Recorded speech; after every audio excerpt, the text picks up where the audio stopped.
And next on The National, a coronavirus success story. How does South Korea manage to flatten the curve so effectively? We'll look at that right after the break.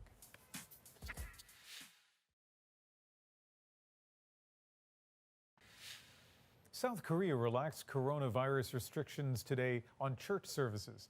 Still, members needed to sign up online for one of the limited seats available.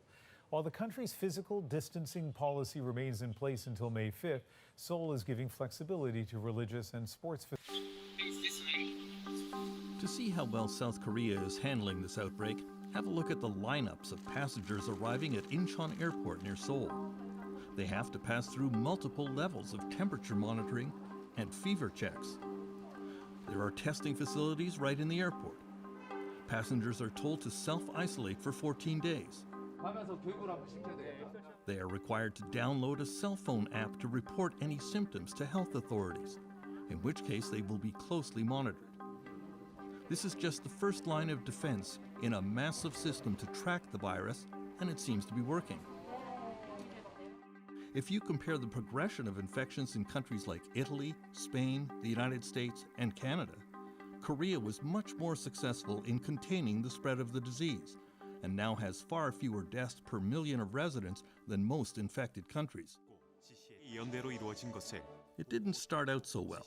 Back in February, in a religious sect called the Shincheonji Church of Jesus in the southern city of Daegu, a woman now called Patient 31 ignored symptoms of COVID-19 and proceeded to attend large religious ceremonies. By the time she was diagnosed, this super spreader had infected over 5,000 people.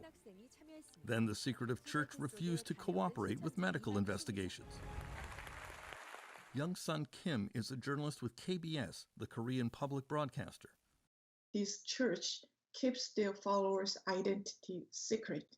And initially, they were reluctant to hand over the list of their followers to the authority. That's why, the Korean people were so mad at this church. Eventually, the church leader prostrated himself before an angry public and apologized profusely. The Korean containment system swung into action to slow the outbreak. Once it is established that someone has a suspected or confirmed case of COVID-19, cell phone and credit card data is used to chart everywhere that person has been lately and every other person they have come close to. The contacts of those people can also be traced almost instantly, giving a much better idea who requires immediate testing. Hoon Sang Lee is a professor of global health security at Yonsei University in Seoul. They can use big data and AI to analyze their whereabouts. So now it is totally automated. So within 10 minutes, all those information can be gathered automatically. So the contact tracing time had been drastically reduced at this moment. People also receive cell phone alerts of contacts with infected patients and locations in their neighborhood. Victoria Kim covers South Korea for the Los Angeles Times. So if there's been a COVID patient in my vicinity, I will get an emergency push alert on my phone that'll tell me they were at this restaurant between the hours of 7:30 and 8:30 last night, or like this particular subway stop at these hours. This sort of thing will raise privacy and civil rights concerns around the world, but the vast majority of Koreans seem to accept it. The government keeps the balance between protecting public safety and protecting private information, basically. So the information made to public does not include any private information that allow people to identify whose information they are receiving. So it only says male or female and their age. That's all. So you cannot tell who he or she is actually. And second, the people understand extraordinary measures are necessary during extraordinary time. Drive-in testing facilities have been set up all over the country and are a godsend for families who can't bring in babysitters or spend hours in the hospital. Robert Kelly is an American professor at Busan University who became famous a few years ago when a BBC interview with him was interrupted by his children, and then his wife chasing them, and the viral video of it went around the world.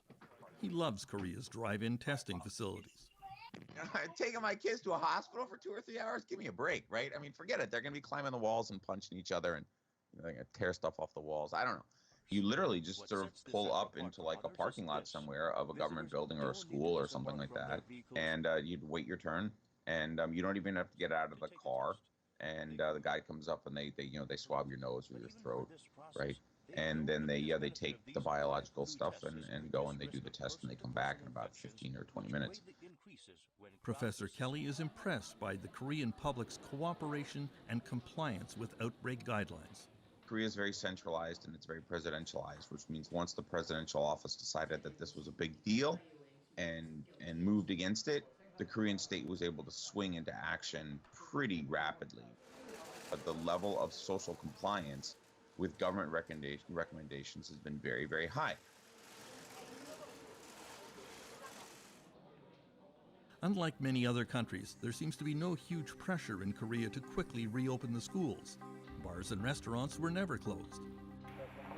South Korea has shown the world that very extensive testing and contact tracing are the most important weapons against this pandemic, lessons that few Western countries seem to have taken to heart.